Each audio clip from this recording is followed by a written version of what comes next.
board to hear at this time? Yes, I do. And what's that? I would like to clarify the fact that on Summons Exhibit H, CR 306, where they list the parcel and the ownership information, that there's mistakes. And I feel that needs to be corrected first off to start with. Go ahead. Okay, on this paperwork, if you guys, I don't know if you want to bring this up so everybody can see it. On page 1, it has to do with their, Well, Ms. Koeppe, Mr. Jorde, was that HCR03? I didn't catch the number, I'm sorry. CR 306. Isn't it, is it 036 or is it? Oh, I guess it's 308. Oh, 308, okay. Sorry. All right. It's here now. Okay, for some unknown reason, Summit has listed my address as being in Fremont, Nebraska. I do not live in Fremont, Nebraska. I have never lived outside the state of Iowa.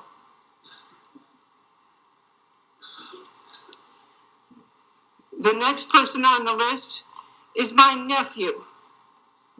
His address is in South Dakota, not Fremont, Nebraska.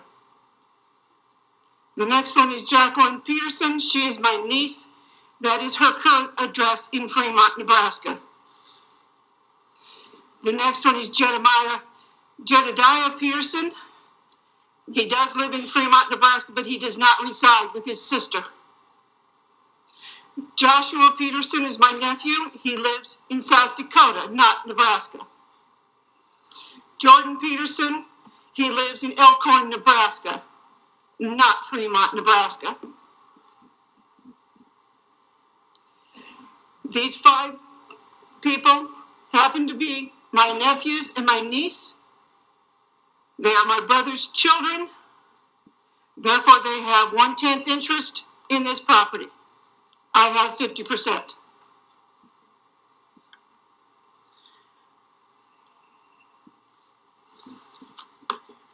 We have the same addresses on Summit's mailing list. Attachment A on page 25. They have all the same addresses for all of us.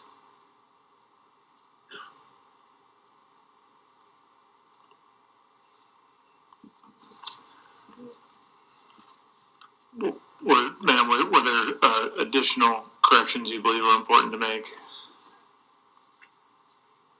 Well, I did not get to see any of the eminent domain paperwork until I downloaded it off the internet in August, because all this paperwork went to Nebraska. The certified letter, the regular mailing letter, including the postcard from the IUB, all went to Nebraska.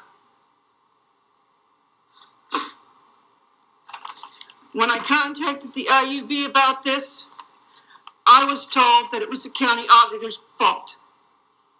I contacted the county auditor in Crawford County, and they checked on their website and they said, your address is at Mapleton. We do not know where they got this information.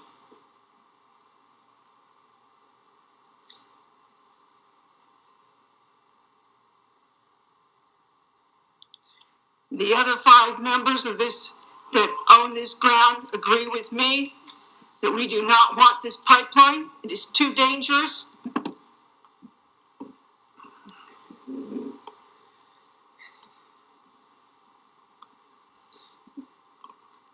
So therefore, I guess when I tell you here today in person that I don't want it, I'm speaking for 6 people. And ma'am, we've uploaded that testimony, your pre-filed testimony, and given those exhibit numbers 114, 115, and 116, and I would offer those at this time. Are there objections? No objection. Seeing no objections, the board will admit, give it the way to. Thank you, and with that, I will tender you, ma'am, for cross-examination. Mr. Taylor. Thank you. Ma'am, I'm Wally Taylor. I represent the Sierra Club. And just to clarify the ownership here, you own 50% of the property, and each of your 5 nephews and niece each own 10%, which makes the other 50%. Correct. All right. Have you been handling most of the dealings with Summit? When all this started with Summit, my brother had just passed away within the year that all this started with Summit. So the first mailings that I got came 1 letter to me, 1 letter addressed to the estate of my brother. And your brother would be the father of these nieces and nephews? Yes. And all the paperwork came to my house. I signed for his paperwork. What really gets confusing is the fact that all this paperwork, the eminent domain and everything went to Fremont, Nebraska, but yet at the end of May, I could have a land agent show up at my house where I live. Where are they getting these addresses? So the land agent showed up in May of what year? May of this year. This year. Was the last time. Is that the first contact you'd had with anybody from Summit? No, I've talked to him several times. The first time I talked to the lady, I filled out their informational paperwork. Before she left, she asked me if there was anything else she could do for me. I said, yes, move this off my ground. And she said, sorry, we can't do that.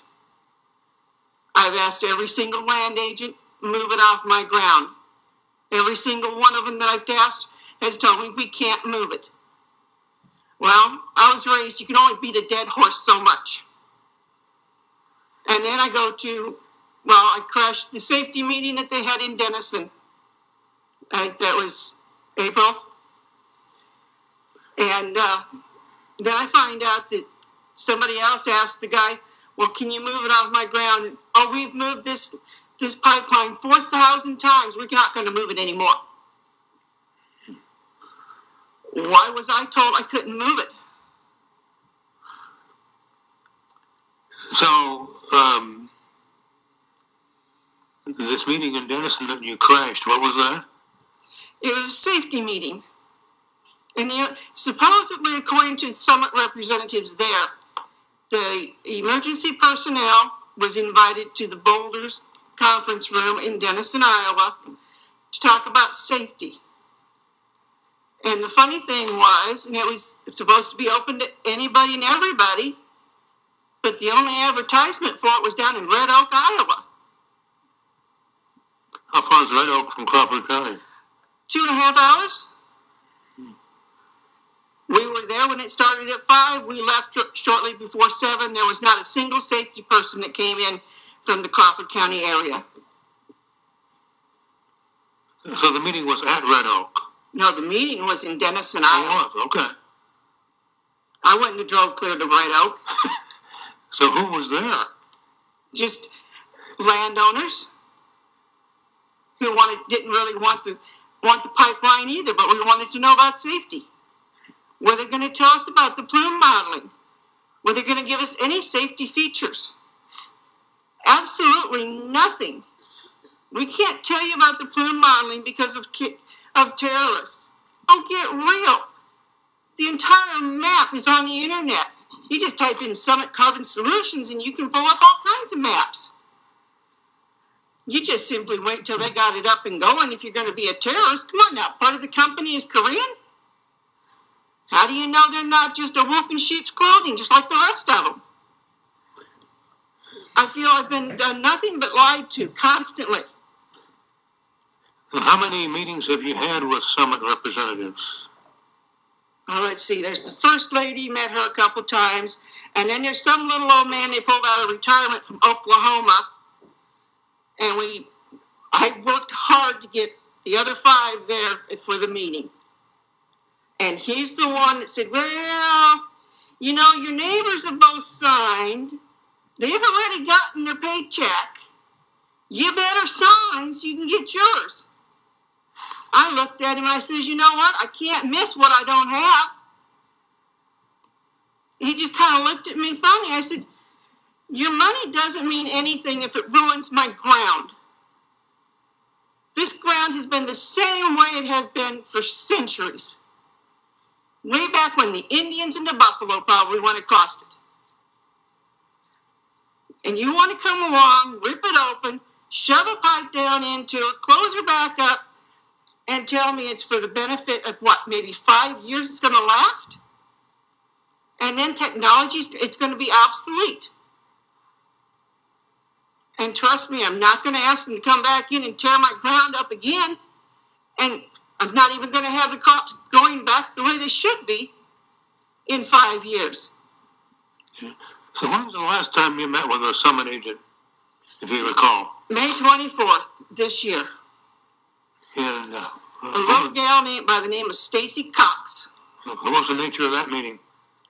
Well, she knocked on my front door, and at my house, nobody uses the front door. I have steps there because the insurance company says it's a door, you have to have steps in case you have to get out. Okay, well, my husband had been doing the mowing, so he doesn't believe in weed eating. So there's weeds around it, grass is growing up around it because you can't mow it. And the first thing out of her mouth is she didn't know if she should climb those steps or not because she was scared there might be a copperhead in it. I said, well, ma'am, where are you from? Well, I'm from Texas. Everybody I've talked to lives out of the state. They fly in here for a couple of months, and they go back home. I haven't talked to anybody that actually lives in Iowa. Did you ever talk? I'm sorry, go ahead. So I talked to her, and she asked me why I didn't want this pipeline. I says it's dangerous. Well, ma'am, it's only CO2. It's not any more dangerous than your can of pop. Well, in my opinion, I take that can of pop and hit her in the head with it. It's dangerous. And I'm sorry, the can of pop is not anything compared to what's going to be coming out of that pipe. According to the paperwork that the eminent domain listing that they put in the Denison newspaper, I'm in the area for an 8 to 10 inch pipe. But the easement says it could go up to 24 inches. It's my understanding if it opens up, it's going to split open like a zipper. And that's 20 miles worth of CO2. My poor neighbors don't stand a chance. Now, how am I supposed to live with that, knowing that I let that get in my ground and it kills off my neighbors? Did any of the agents mention eminent domain to you? The little old man from Oklahoma said if we didn't sign, you'd probably wind up going to eminent domain. But then if you stop and think about it, I went back through some of my paperwork that I had. The very first meeting that I went to about this pipeline up in Holstein, Iowa, where they read off all the rules and regulations of the IUB. There's even paperwork there with the IUB letterhead that says, explains about what can cause eminent domain. Well, this is private. This is a private company. I have no desire to hook into a CO2 pipeline and take it to my house and burn it for heat. And that's exactly what it is. It's a private company trying to go underneath the guise of being public good, which it's not. And it's really heartbreaking that nobody in the political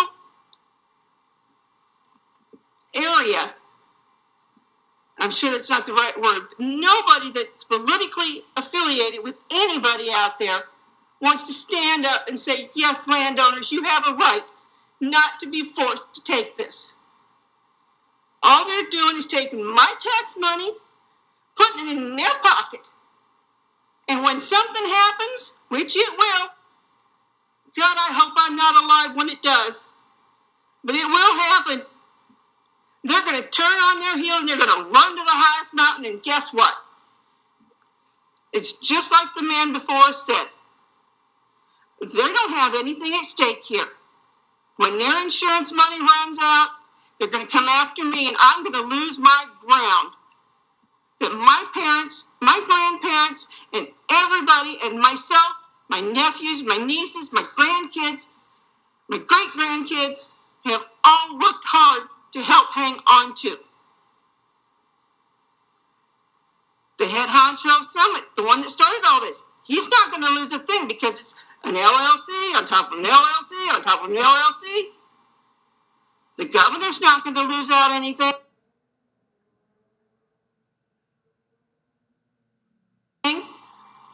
Because, oh, she doesn't have anything to do with this. But yet, I'm sorry, everybody here has a stake in this. Because if they can take eminent domain for private profit on my ground, whose backyard is next?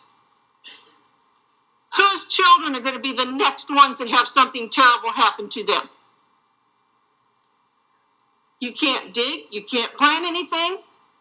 Heaven forbid if a tree would start to grow there on its own, they're going to come tear it out because, oh, it could damage the pipeline. I don't see where I have a recourse. I don't see anybody wanting to step up and help us. Everything is geared towards Summit needs this.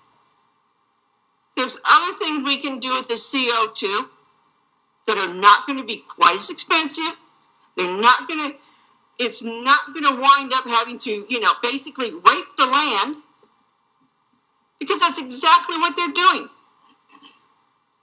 And as far as putting the ground back in the trench the way it was, that's only as good as the paper it's written on. Because whoever they hire to do it, if they decide they don't want to do it that way, they'll just throw it in the ground any way they want to. Because guess what? When their job is done, they get to walk away. They're not going to be here having to look at that day in and day out. Let's pull up the KMZ, can we?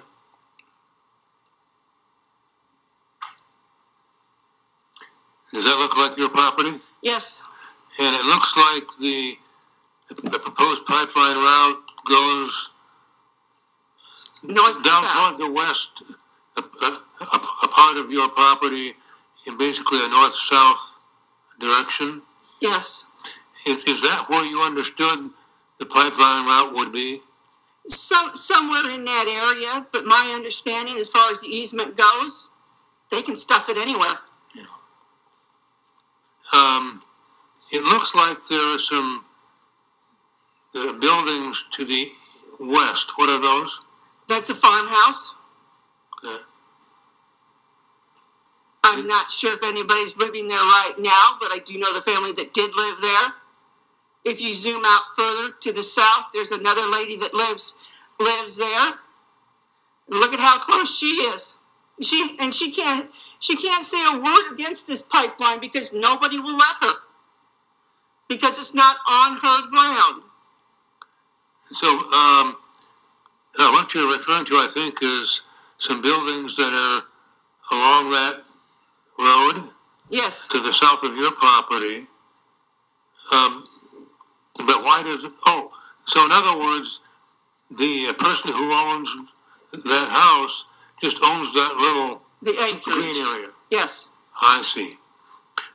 So who owns the land just to the west of that house? Or to the east, I mean. To the east of that, somebody who's already signed an easement. Okay. That's not your land? No. Okay. And that house looks very, very close to the pipeline route. It is. It's from my understanding, all the years that I lived there, that house, the basement, you could not live in the basement because the water table was too high there.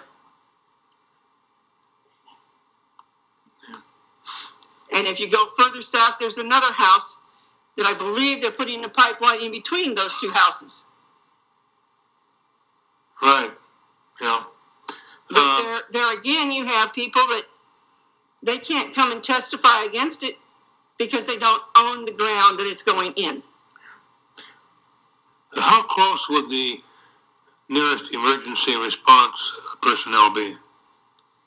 Denison has a volunteer fire department, and we're roughly 8 miles outside of Denison. So I would say by the time they would get there, And then it would depend on what street address they used. I would say it would probably be a good 20 minutes to half an hour before they could get there. By the time they would get in, get the equipment. And as long as they didn't follow GPS out there, they could make it in that amount of time. They follow GPS and it's muddy, they would be coming in from the east, which is a mud road, and they'd get stuck. Okay. Do you have any CRP land or similar government program land there? No. Okay. I do have tiling there. If you can see, my tiling runs along this creek. I don't know which side of the creek. Unfortunately, the man with the answers is in heaven, so I can't ask him. And that's only what I could get from my renter. He couldn't tell me how long it'd been in there. He remembered my dad putting it in there. I've gone to asking the government agencies about tiling, but they don't require maps for tiling. And the person that put the tiling in also has passed away, so all his records are gone. But I do know Dad put tiling in there. I believe there is a spring in this area. On the west side? On the west side of the property. Mm-hmm. Because there used to be a farmstead there. According to the soil maps that I've got, they classify that area as a 14% incline. So it is, this up here is on top of the hill, and then it slopes down into the drainage ditch. And then the rest of this is all hilly, so everything would drain down this way. Is it highly erodible land? Yes. Okay. So if they would put the pipeline through there, I can guarantee that if they put it in the springtime and we get a heavy rain, it's going to wash. And who's going to be responsible to check to see if it washes out? Nobody knows. Okay, one final question. Are your nephews and niece opposed to having the pipeline on the property too? Well, they thought everything was being handled until they got the eminent domain paperwork. And I got a photo of that with a text message that said, "What the hell is this?" So I explained it, and we won't repeat what she had to say. Two of my nephews wanted to come and speak, but since we couldn't seem to find a date or time for the IUB board, since everything was up in the air when we had to file all this testimony, they weren't going to be able to take time off from their jobs and travel down here from South Dakota to be able to speak. Which on one hand is probably a good thing because they are not very eloquent speakers and there's a lot of cussing. So your nephews and niece all live in South Dakota? No, 2 live in South Dakota, the other 3 are in Nebraska. But they don't live together, as this paperwork says. Okay. But they are opposed to the pipeline? They are opposed to it. Thank you. That's all the questions I have. Before we move on past Mr. Taylor's questions, I want to circle back because you mentioned how the property drains. And so I just want to circle back and make sure we get that directionally in the record. So if I understand correctly, that northwest corner slopes down into the creek that kind of arcs through the middle there. Is that correct? Yes, there's a ditch that goes down through the middle. Okay. Everything drains down the hill towards it. Okay. It's at the valley. Okay. And then the east side too as well drains. I would say yes. The east side drains down into the creek. And so that northeast corner, is that roughly as high as the northwest corner? No, it's higher. It's higher. It's higher on the northeast side. Yes. So the whole thing kind of comes down to a V down in that southwest corner. The west side of the ground is lower than what the east side is. And is there always running water in that creek? I think there pretty much, it may not be very much, but I believe that there is a spring there that I believe feeds into that, and it takes it clear down to off my property and across underneath the Voss Road into the creek that's on the west side of the Vernon Voss Road. Okay, I see that. And so you indicated the creek is up probably underneath that greenish or darker pattern at the top of that creek? The creek is right here. Okay, so the creek starts, the spring may be as far north as that road that runs east to it. There's a culvert here in the road. So I'm sure there's some water from the north field, from the field to the north of us that comes down through here during a rain. Okay. This over here is a terrace. The terrace on the east side, those two dark lines. Yes. Okay, perfect. Thank you. Just want to make sure we get the descriptive words in the record so we can review it later.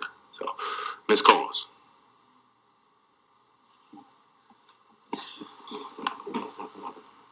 Good afternoon, Ms. Koeppe. I'm back here. Just have a few questions.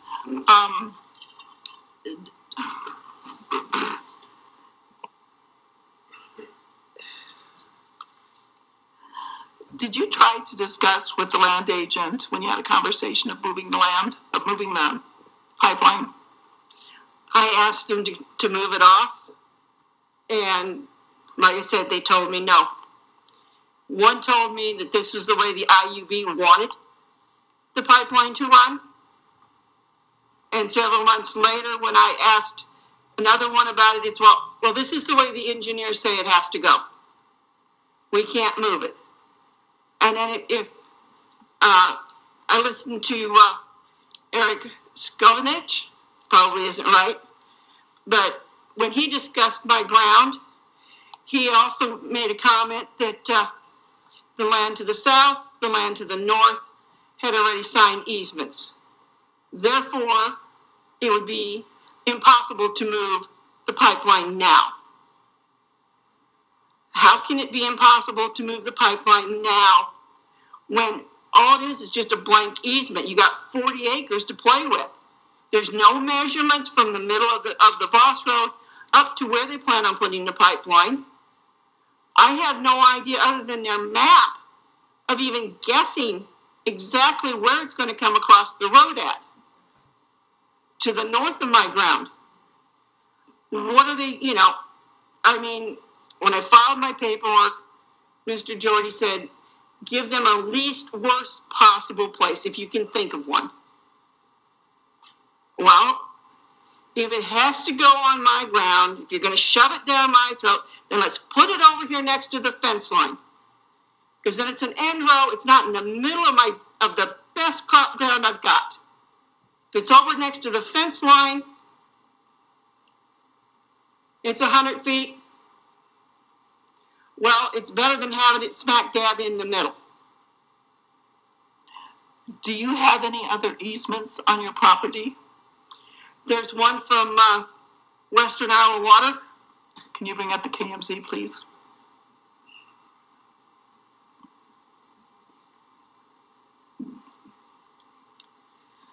And it's my understanding that the one from Western Iowa Water would probably, I believe it runs across here in the ditch.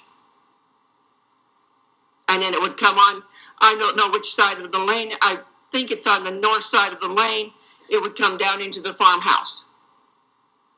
Oh, there's a farmhouse. Would you please pull it out? I don't see the farmhouse on there. Okay. This is the farmhouse. Right here. Is that your land, too? Oh, that's my land. Okay. And what is is that a roadway? That's my half-mile lane. Okay. I walk that back and forth to the school bus.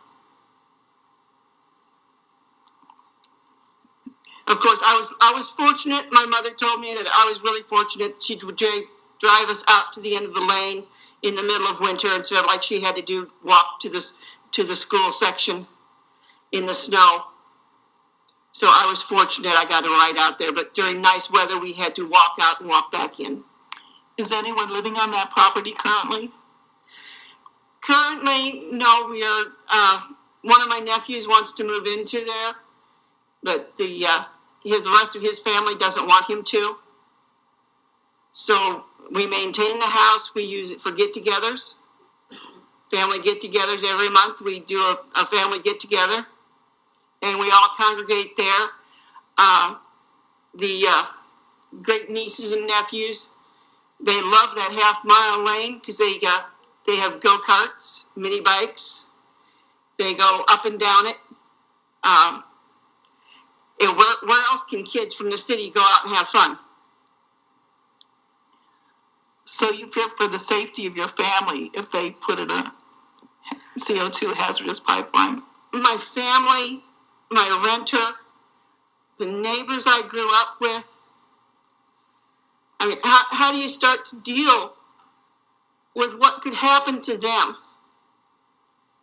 If they put the pipeline in and it washes out and nobody catches it and he drives his equipment across that and the pipe breaks, that's going to come shooting out of there like crazy.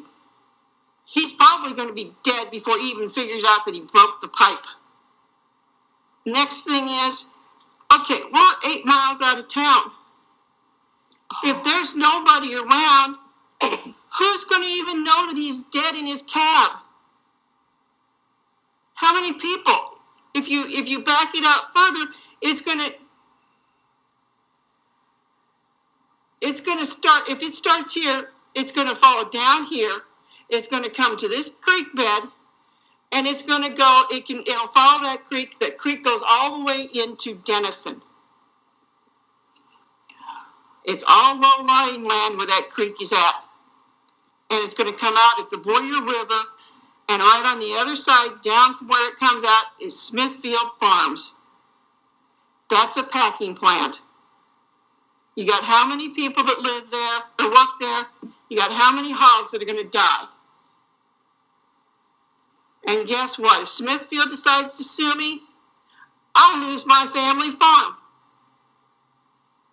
It's been in the family for 100 years. How do I justify that to my grandsons, my great-grandson, my great-grandchildren, my nieces and nephews and their children? I don't know who might decide they want to decide to farm, but it's there. Yeah, we're not a big operation like the people to the north and the people to the south, but we are family. That ground is important to every single one of us. My nieces and nephews. The nephews can tell you stories about coming home and eating Christmas dinner, and then they have to pack on 2 or 3 pairs of sweatpants, 2 or 3 sweatshirts, and run out that lane and back in so that they could take off the weight they just ate for Christmas, because they had to make weight for wrestling. And you know darn well they were good if they went to the state of Nebraska for wrestling. And if they didn't run all the way out there, their dad knew exactly that they didn't go all the way out. They cheated. And he'd make them do it again. I have a question on the KMZ map. If you go to the north, there was a structure there. I didn't catch what that was. That's a hog confinement building.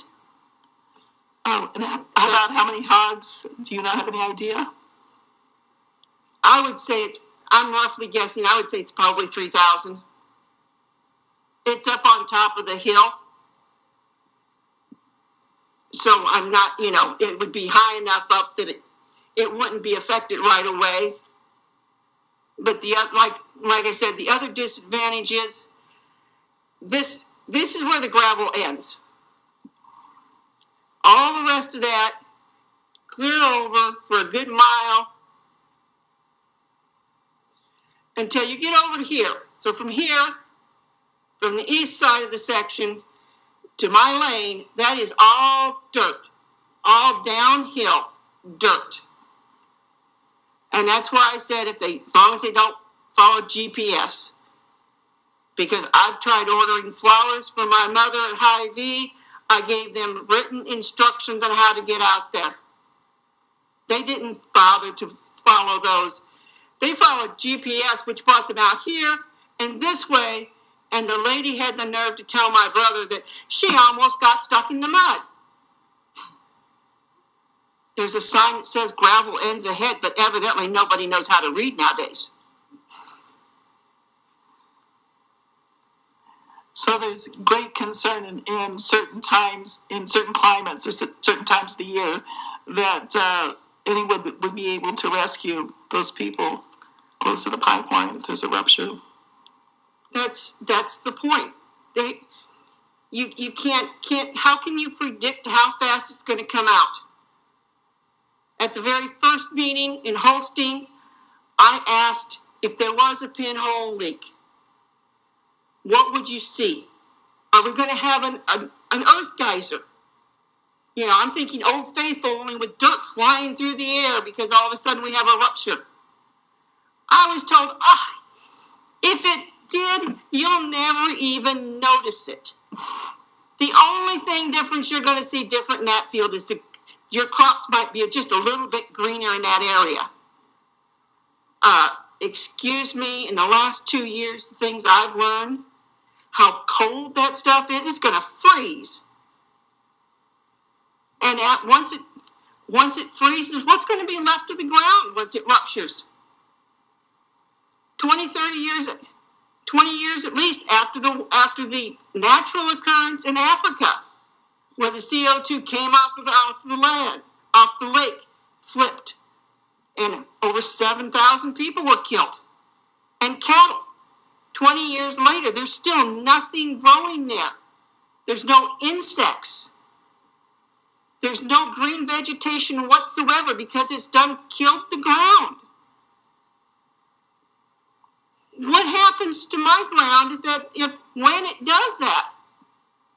I lose income because you can't farm it.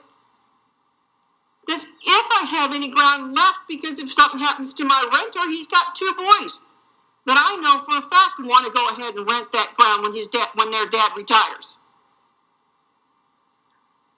And if they sue me, guess what? They're going to own my family farm. Well, what does that do for my economics? I have nothing. I'm completely lost. I won't get any income off that ground. How am I supposed to live? I'm looking at Social Security, which is not going to be much of anything. Why? Because I didn't go to work. I was a stay-at-home mom. I raised 3 children. My husband was gone in the truck. And at the time when I should have probably, they were all in school, $3.45 an hour for minimum wage and $3 an hour for babysitting and having to drive 20 miles one way to work. I wasn't going to have anything to show for it. So I stayed home. I've got enough credits I can pull Social Security because I've been out in the workforce for the last 12 years. But that's just a drop in the bucket. And even with my share of the income off of this ground, it's going to be tight. I don't know how I'm going to make it for sure. But I sure as hell am not going to sell the ground if I can help it. So you depend on the income from the rent for your livelihood? I will, yes. It's hard for me to imagine distances, but with the easement around the proposed pipeline, does your renter have great concern on how to access that land to the west? Yes. Because if it where I believe it's going to go through, if they decide to grant eminent domain for this private company, it's going to go through right next to his gate hole, or the gate hole that's up here, right in this area. There's a gate hole where he can go in and out with his farm equipment, and it's going to go right through there. Well, if that's all tore up, he's not going to be able to get to it. That was my next question, if he could access it from the south, and he can't. No, it's all one field. The bottom of the bottom of that, that's all fence line. My renter also, he has his cattle out there through the winter for them to graze on the crops, what's left. So there's a potential for your renter to lose cattle if there's a rupture. Yes.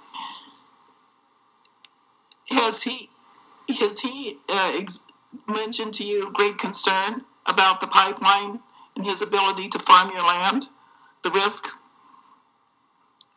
He's concerned.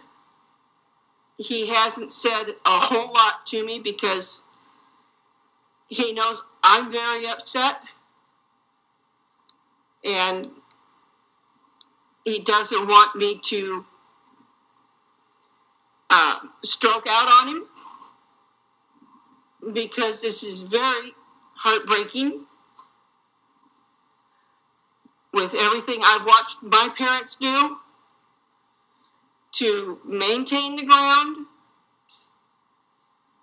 and to make improvements in the ground. And my father always said, you take care of the ground first, and the ground will take care of you. They will provide you what you need. You may not get everything. You can't have a brand new shiny car when you're 16.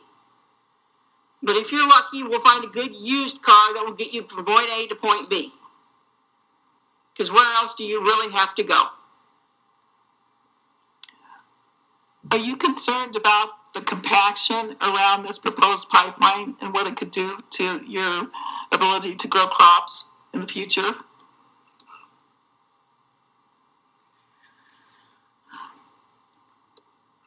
I'm very concerned about it.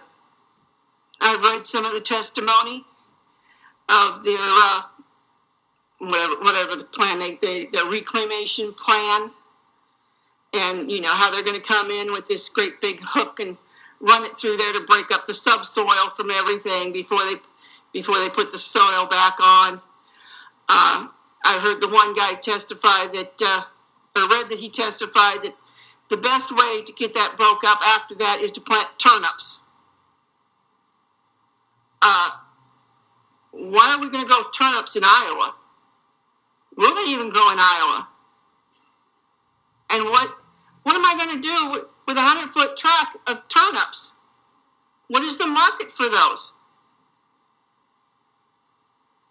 He said you need something that's a big root crop, and that will help. How many people are going to do that? I don't even know where I'd find turnips. And I'm not a gardener. I have 2 black thumbs. That's why I don't farm it. Because I have 2 black thumbs. Any plant my children have given me have died. I finally talked my husband into, plastic roses. They last longer because otherwise I can kill them. But yeah, I'm very concerned because I don't see where this is going to benefit the land at all. And what I stand to lose over the next 20 years, I'm not going to get back out. This private company doesn't care about me. They don't care about my land. They don't care about my heritage. They send out land agents that are just given their written script. You ask them a question, oh, well, I don't know, I'll have to get back to you. Never hear from them again. Or they tell you lies. I'm sorry, this last one I talked to in May with a can of pop. I told her there was a rumor going around that Summit was going to buy the Denison Hospital and the electric ambulance so that they could go out to the pipeline rupture. She looked at me straight-faced and said, why would they do that? I said, well, if it's not electric, it's not going to run because there's no oxygen. Well, that don't make no sense. I'm not a rocket scientist. I'm still trying to graduate out of School of Hard Knocks. But I know my car needs oxygen. The air filter gets plugged. It's not going to run very good. That's why you change the air filter every so often when you change the oil. So you can have oxygen. I mean, I'm sorry, but that was the last one I talked to, and the next time she showed up on my door, I was gone to a dentist appointment, so she left me the little flyer that said, "New developments, call me." I didn't want to talk to somebody who didn't know anything about needing oxygen to breathe and have a car run. And after that, I haven't had any contact with any of them. Thank you very much, Ms. Koeppe. No further questions. Okay, Mr. Dublinski. Thank you, Your Honor. Koeppe? Koeppe? Koeppe, okay. Just a couple of questions, Ms. Koeppe. Are you aware that the Crawford County assessor's tax rolls show the Fremont address as the mailing address for this property? According to the lady that I talked to at the assessor's office, that's incorrect. She told me that my address showed up there as being Mapleton. Did you talk to the assessor's office, or earlier I thought you said auditor's office? The assessor's office. Okay. So if I'm looking at a screenshot from the assessor's and it shows the Fremont address, you would have reason to disagree with that? Yes. Because somebody else also looked at that. We also were looking earlier at the KMZ, and I believe you had noted that the neighbors to either side of you have already signed easements, correct? Correct. And so you understand that those easements would specify what become the entry and exit points for the line surrounding your property, correct? Correct. And in fact, if Summit has successfully obtained contracts for 88% of the line in Crawford County, you understand that limits the flexibility to move the line any further, correct? No.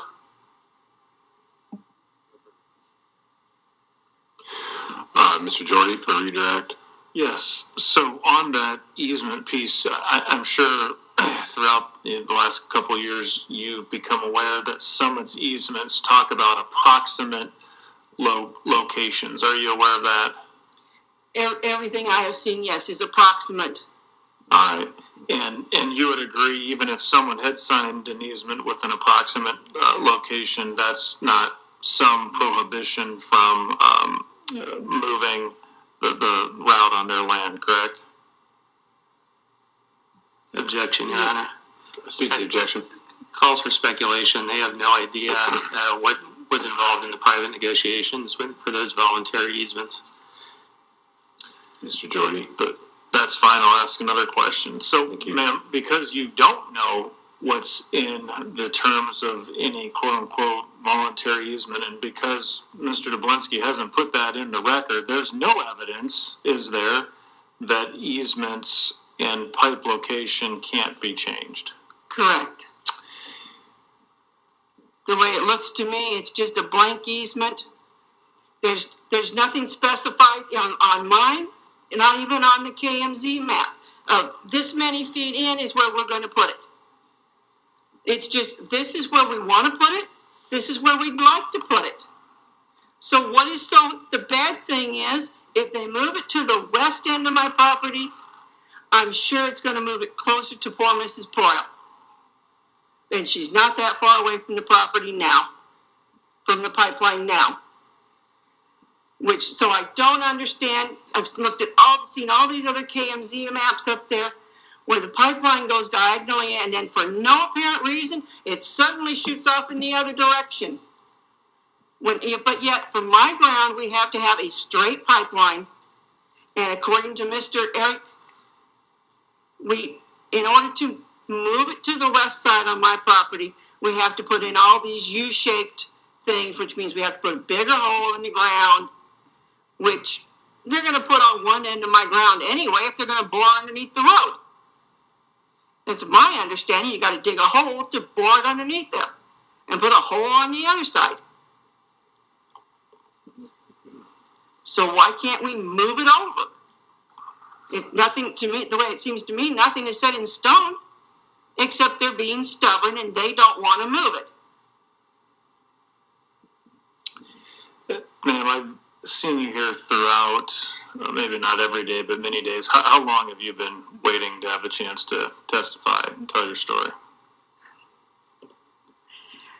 This is my 4th time up here, and I've over the course of the last 3-4 months, I would say almost every waking minute is spent trying to find new information about this CO2 pipeline. It's about to the point where my husband is ready to say, okay, I need a lawyer for alienation of affection because I don't see you. I can't give you a kiss anymore because you're stuck in that stupid computer because you're looking up CO2. You're researching this. You don't understand this word, you're looking for it. He's asking me when the hell we're going to finally get a ruling that says they can't put their pipeline in my ground because it's a private company. Ma'am, have you observed that since your testimony started, Board Member Burns has been physically absent from these hearings? I noticed halfway through this day that he seemed like he's sleeping. Now, can we pull up the KMZ, please?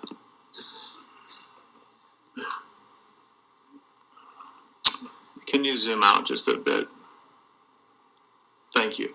Now, you referenced I think you called her old lady, but the woman to the south of your western boundary line. What's the name of that person? Mrs. Proyle. I'm sorry, what was the last name? Proyle. Proyle? Proyle. Proyle, okay. And can we please measure the distance from that home to the proposed route?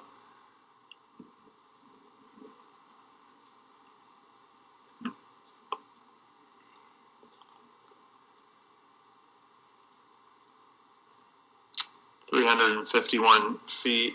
And is it your understanding that that kind of acreage there is a separate parcel from the farm ground immediately to the east that has the proposed pipeline? Yeah, all the farm ground around that acreage is owned by somebody else. All right. And I think you had said that Mrs. Proyle hadn't had a voice in this matter because since she's not directly affected, as in the pipeline isn't proposed to go on her property, that she didn't have a voice in these proceedings. Correct. Do you understand her position to be against and concerned about the prospect of having this pipeline located where it's shown here? I think she would be very concerned. I'm not sure if she even knows about the pipeline because it seems like, everything is all hush-hush. Don't let anybody know where the pipeline's going to be. Don't talk to anybody about it. I mean, we're not taking out a full-page ad that we're going to put this CO2 pipeline in. And you haven't wanted to upset her with the prospect until it becomes certain? I've tried a couple of times, but I haven't been able to catch her at home because she does work. So, but yes, I am concerned. Can we zoom out, please? And just a little more perspective. Okay, thank you. And then earlier you were saying some kind of non-descriptive words, but you were trying to orientate us in your testimony to the Smithfield packing house, which would be almost due south and then a little west of your property. Is that right? You would have to zoom out quite a ways. Keep going. Okay. My property is here. It's going to come down this drainage ditch to this creek. It's going to come all the way across here and come out right into the boyer right here. And then it's going to follow it down the boyer into Smithfield packing plant. Oh, okay, so you're referencing Smithfield, which is on the western side of Denison, which is a few miles southeast of your property. Yes. Okay, very good.